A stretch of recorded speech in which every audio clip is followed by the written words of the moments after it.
dari hati lubuk hati kami paling dalam. Saat ini Aba, kami mau dengar akan sabdamu. Biarlah Engkau berkata-kata lewat hamba-Mu yang sebenarnya tidak layak ini, tapi kami punya Tuhan yang hebat, Tuhan yang kuat, Tuhan yang memampukan kami memahami akan karya-Mu Tuhan. Oleh sebab itu kuasai kami, Roh Kudus bekerja lebih jauh lagi, supaya kami sungguh-sungguh tunduk dalam hadirat Tuhan. Di dalam nama Yesus Kristus yang adalah firman kebenaran itu kami berdoa. Haleluya. Amin. Salam saudara. Shalom. Saudara, tadi malam saya membaca merenungkan firman Tuhan di dalam kitab Yakobus 5. Kitab Yakobus 5 ayatnya yang ke-13 dan yang ke-14. Yakobus 5, 13 dan 14.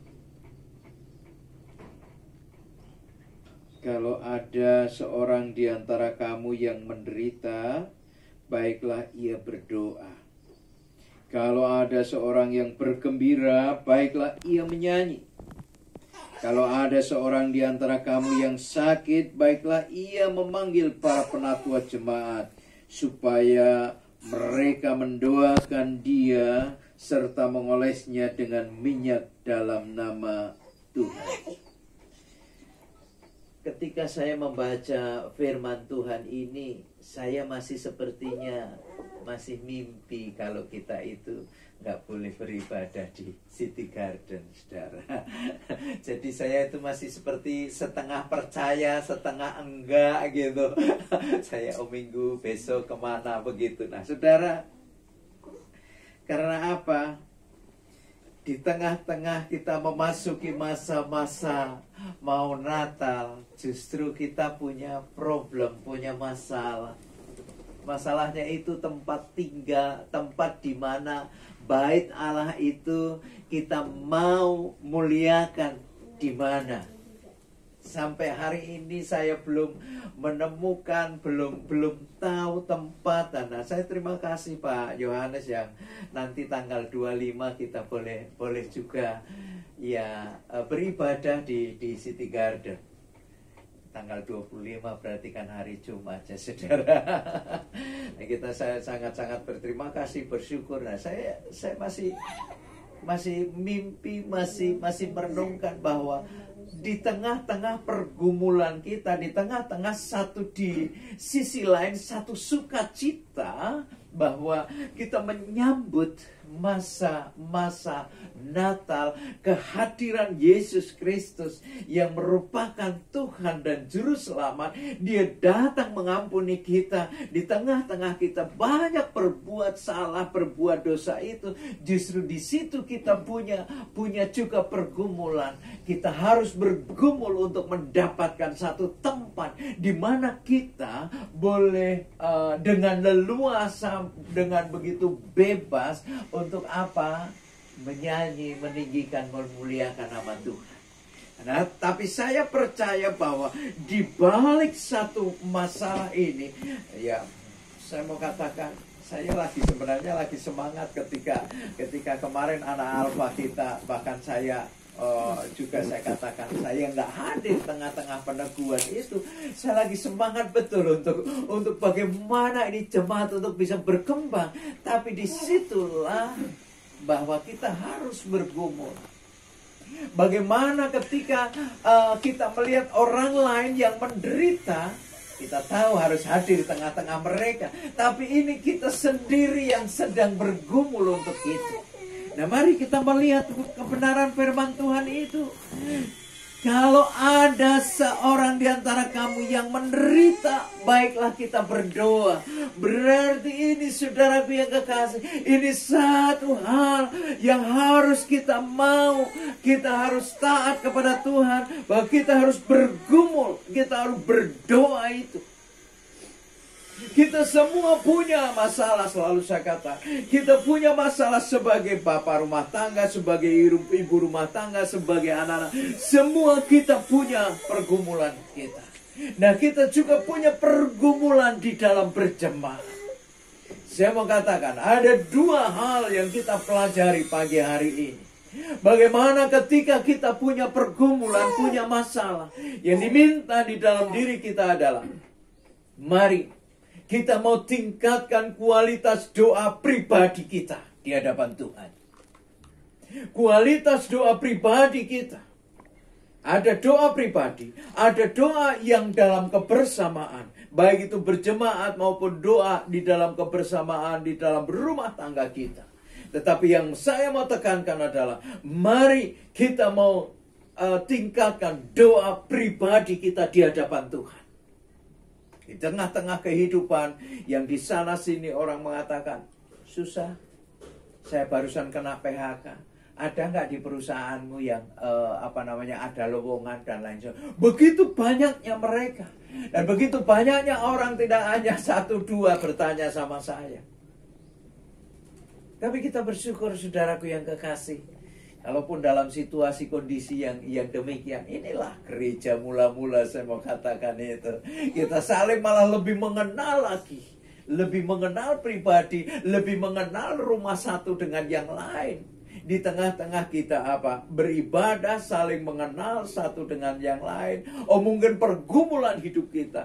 Cuman saya mau katakan, bagaimana ketika kita punya pergumulan ini, saya mau ulang lagi, kita mau tingkatkan kualitas doa pribadi kita di hadapan Tuhan. Kalau kualitas doa pribadi kita, tentunya pagi-pagi, saudaraku yang kasih. Ya, saudara, ketika tadi pagi saya bangun, saudara, yang biasanya memang nggak dengar suara si kecil, ternyata saya dengar suara ketebangun. Cucu sudah bangun ternyata dia. Nah, saudara, pada waktu itu, saudara, saya memang terus terang aja bukan langsung berdoa. Tapi karena saya, terasa sekali saya harus ke kamar mandi dulu, buang air kecil dulu. Saya memang ke sana dulu. Nah, biasanya saya itu yang pertama-tama saya mau. Yang pertama-tama adalah saya mau datang sama Tuhan. Tapi dalam kondisi itu saya datang ke kamar mandi, saya baru berdoa. Nah, mari yang paling diutamakan dalam hidup kita, yang paling diutamakan adalah perjumpaan kita dengan Tuhan dalam hidup ini.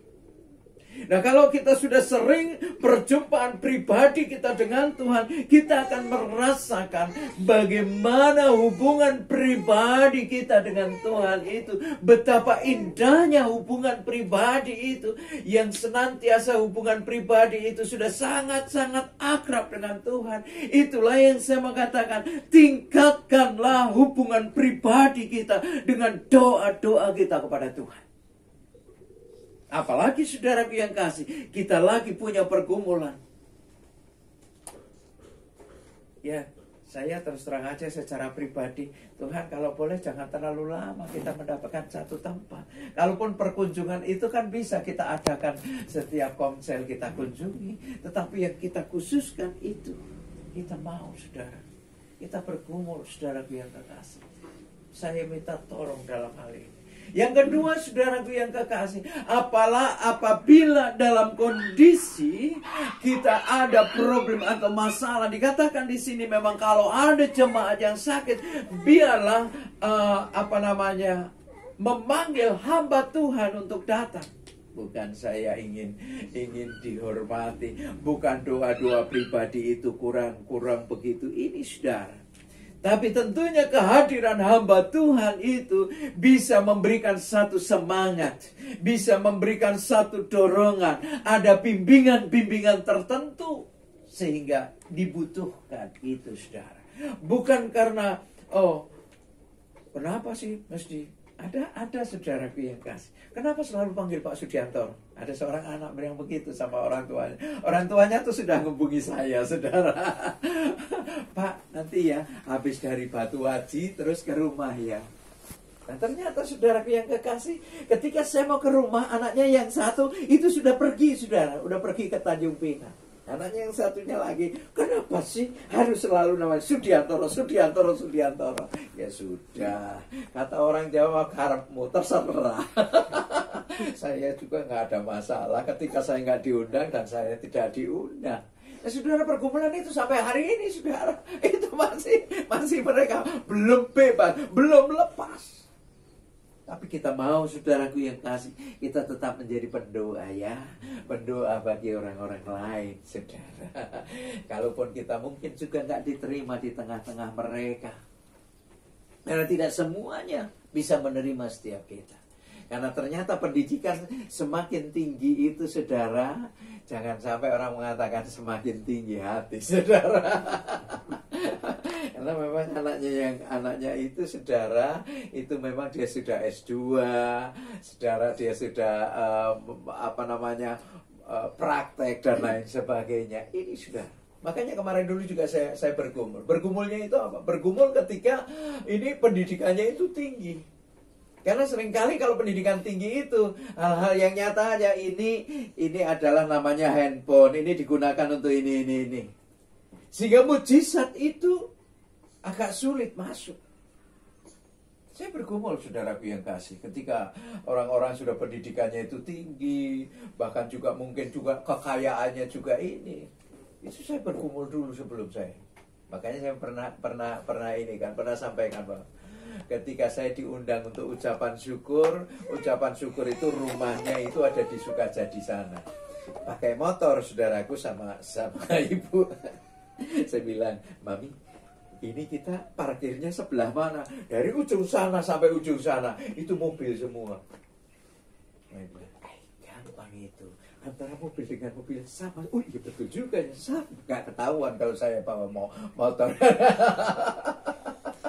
Saudara, mereka nggak tahu bahwa pada saat mereka beli tanah kapling di Sukajadi itu, saudara, dia sudah undang saya, itu tuan rumah.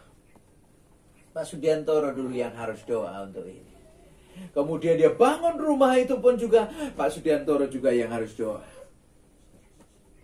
Nah, kalau pengucapan syukur ya sudahlah, saya tinggal doa dari gerejanya, itulah yang harus pimpinkan gitu. Makanya ada teman, kalau keluarga ini pasti Sudiantoro diundang. Ya udahlah, nggak apa-apa.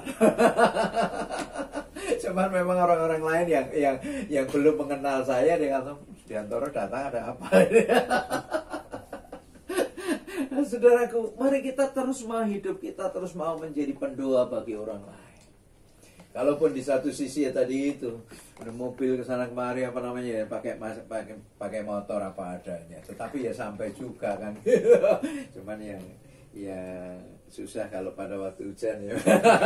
Yang susah ya pada waktu kena debu gitu siang hari. Tapi kalau enggak, wah itu antara mobil dengan mobil, jauhnya macet, wah masih bisa naik motor.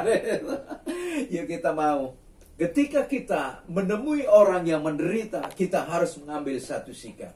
Ketika kita temui orang yang bergembira, kita juga harus mengambil satu sikap. Paling gampang memang di tengah-tengah orang yang bergembira, berarti kita tinggal menyanyi, kita tinggal ketawa-ketawa. Tapi di tengah-tengah kita menderita.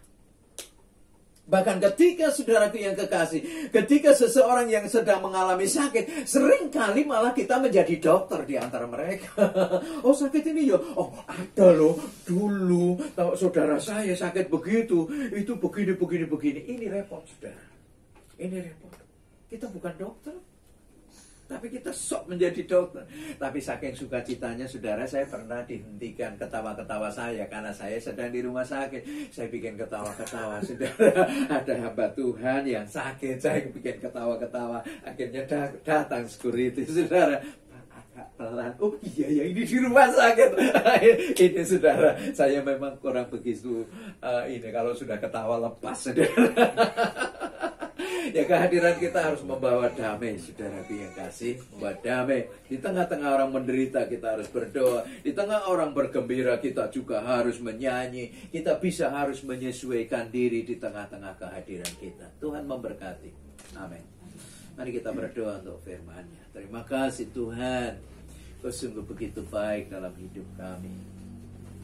Kami percaya ketika kami bersama-sama duduk di tempat ini pada jam, hari, tanggal ini Tuhan.